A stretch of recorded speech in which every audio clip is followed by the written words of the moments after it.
Hello and welcome to the Survival Series podcast. I'm Bob Smith, and today I'm joined by our special guests, Jake Matthews and Tom David. They are both professional sumo wrestlers and have competed in the U.S. Sumo Open. They have also had to defend themselves in their own survival stories against deadly street attackers and thieves in the deadly streets of Ryogoku, Japan. In today's video, we will be talking about the 2017 bear attack that happened in the Canadian mountains. And basically, 32-year-old Jeremy Evans, while hunting, experienced a brutal bear attack. It was 4 a.m. in the morning, far away from society, and a grizzly bear randomly pops out of the woods and starts chasing this man. The man realizes he's being chased by a bear, so he attempts to throw a bike at the bear. The bear stops and then realizes what the man has done. The bear starts going crazy and runs towards the man as fast as he can. The bear then jumps on the man, crushing 3 things: his book bag, his hand, and his skull. The bear then walks away, and the man runs up the mountain, climbs up a tree, and the bear sees him do that. The bear runs towards the man again and grabs onto his legs and rips him out of the tree. The man then plays dead. She bites onto his body and then throws him again, and then bites him in the face and starts mauling him. This vicious attack, he then rolls over and tries to fight back, jabbing and poking and hitting the bear in the face. He jabs his fist into the bear's mouth, and the bear keeps pounding on him. He then grabs the man's stomach and twists it, and that causes the bear to run away. The man hops up and grabs his bag and got his phone to see how bad his injuries were. The injuries were very severe. He grabs his first aid kit, but nothing in there can help him. The grizzly then comes back behind the man and starts to crush his skull even more and attempts to drag him into a bush. The bear then lifts him off the ground and drops him. The man grabbed onto the bear and twisted and wrapped his legs around her neck. The bear starts flipping and rolling to get him off of her. The bear lets out a giant cry. He lets the man go, and then the man goes to his bag and loads his gun. The man starts firing off in multiple directions, and he thinks the bear is not coming back. He then grabs his phone and starts texting his wife, saying that he loves her. He thinks he's going to die at this point, and because of all his vicious attacks and marks, he tries to commit suicide, but the gun does not fire. He loads the gun again and fires away from him, and the noise snaps him back into his senses and tries to get help. He ties a makeshift bandage around his head and tries to walk, but collapses. The man then falls into a rocky ditch and can't get up. He reaches for his phone to play some music to distract him from the pain, and the song randomly lands on Baby Shark. This song helps him to push through the pain and motivate him because this is the song his daughter loves. He keeps pushing and falls again, this time into a creek. The water from the creek brings a shock which helps him keep going. He then sees light, which once he got closer, he realized it was the road. He then calls for help, and fortunately the park ranger hears him and nearly faints when he sees Jeremy's condition. He calls for an ambulance and is rushed to the hospital, where he goes through a 13-hour surgery, and he spent 5 weeks in the hospital and still has PTSD today from the attack. Although he still does what he loves and goes out hunting. So, Jake, how do you think Jeremy handled his situation, and what would you do differently? So I think that Jeremy handled his situation as best as he could.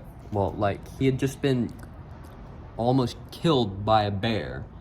He couldn't have really done anything else.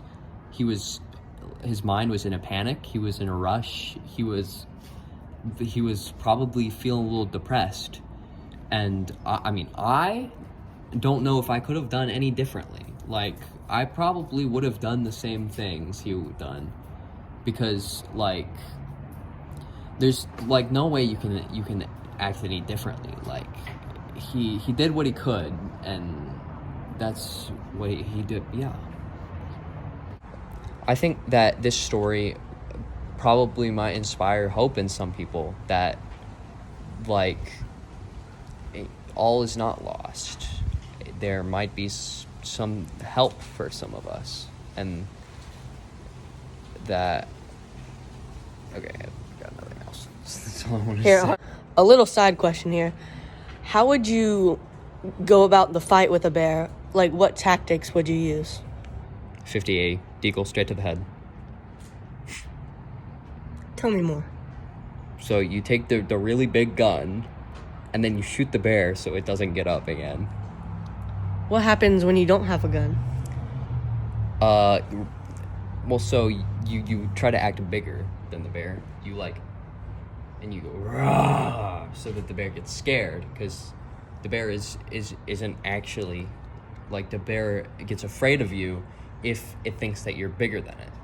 So you need to act bigger than the bear, so the bear gets scared and it runs away. If that doesn't work, try to climb a tree that's too thin for the bear to climb. I thought bears could climb trees. They can, but if the bears are big, you know?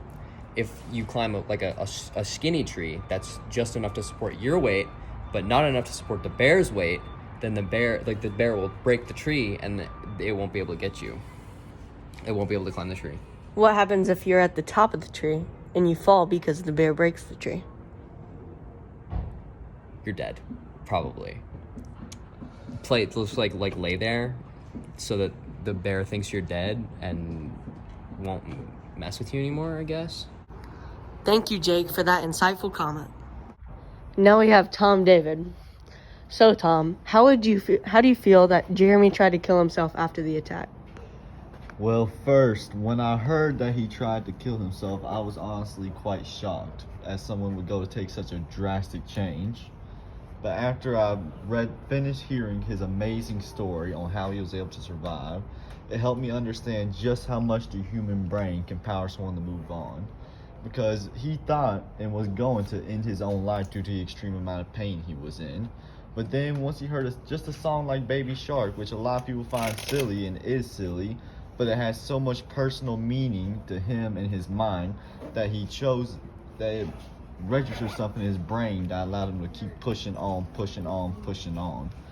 And he never gave up. And if you hear the story, you'll know that he listened to it the entire time, once he first started all the way up until he ended. And using that thing, it just helps you know, it just helps you truly know how amazing the human mind can be in helping you go through extreme circumstances. And as in many cases, a lot of people, once they pull that trigger, they don't get a second chance. That's it for them. They done moved on. So I feel that since he was given that second chance, he used it to his fullest. I feel like that should never be your option. Suicide should never be on the option, because you never get it back. Life is a precious thing. You only get it for so long. Use it to your fullest. Always keep fighting for life. It's the most important thing in this world. You never get it back. Always fight for life. I also found it interesting that during the story, he realizes that that even though he accepted the fact that he was going to die, he still kept fighting, not for himself, but for his wife and kids. And although at the time he fought because he wanted it to be easier for them to find his body, as he kept going, he more and more kept fighting to be able to see them again, to be able to be in their lives. He was doing it for them and not himself. And I feel like that just shows his selflessness, and the fact that deep down he just wanted what was best for his family, and that he was a fighter. Because most people, after getting attacked by a bear that big, they just sit there and just give up. But he was willing to push on and on for something greater than himself. So, Tom, now I have a little follow-up question. Would you be able to move on? Ooh, that's a good one. I do feel I would be able to move on, but it would be extremely difficult. as would any experience that could be so traumatic and damaging. It would probably take years upon both physical and psychological therapy to be able to recover. And just like Tom, I would use the help of my family, friends, and any other means that I have to be able to help advance and move on in my recovery process. I also feel that this leads into another topic of that people who do go through such traumatic events sometimes don't feel like they go out and get the help they need. They keep it private. They try and deal with it themselves, and it always usually ends up hurting them rather than benefiting them. How much trauma do you think Jeremy went through when it says his face was viciously gnawed off and his skull was crushed? How do you even fathom things about that? It's such a hard thing to fathom, going through such extreme amount. Like most human beings will never have to go through that amount of pain in their lives. And I feel that what he went through is something that is truly remarkable, and that pain is something that only somebody who truly could take it would be able to, as most people would die during that experience. I feel like it's a miracle that he was able to make it. A lesson we can all learn from this is to never go out in the wilderness alone. No matter what, always have a partner with you, because you never know if something like this is going to happen to you. You never want to end up in the hospital for 13 hours getting surgery in 5 other weeks. You don't want that to happen. So please, take my word for it, and please have someone with you anytime you're in the wilderness. Thank you so much, Jake and Tom, for joining me on our Survival Series podcast today. I wish you the best of luck in your next sumo tournament. And by the way, what is it? Our next tournament is the U.S. Sumo Open. It will be very highly competitive. It will take a lot of effort and power to be able to win, but I think we have what it takes to pull through in the end. We? What do you mean by we? You guys are going to be competing to each other. When I say we, I mean me and him make it to the finals. But of course, once we get to the finals, you all know I'm going to win. What do you have to say about that, Jake? Probably. So you're just going to give up like that? No. But I'm not a very good sumo wrestler. Might not even make it to the final. What do you mean? You're one of the top, like I mentioned earlier. Yeah, but I'm not. This the U.S. Sumo Open is higher than I am. You know. That is a very unconfident Jake Matthews. And quick shout out to the sponsor of this video, GoFan.com. At GoFan, you can get your tickets for cheaper prices and go watch the U.S. Sumo Open for half the price. Tell us more about that, Jake. Yeah, GoFan. It's a website. You go on your phone and you can sign in and buy tickets. What about you, Tom? Man, I have never bought tickets the same ever since I've started using GoFan. It's changed my life, my friends' lives, and my family's lives. And I give you my guarantee that it changed yours. And thank you again, Tom and Jake, for joining us today on my Survival Series podcast.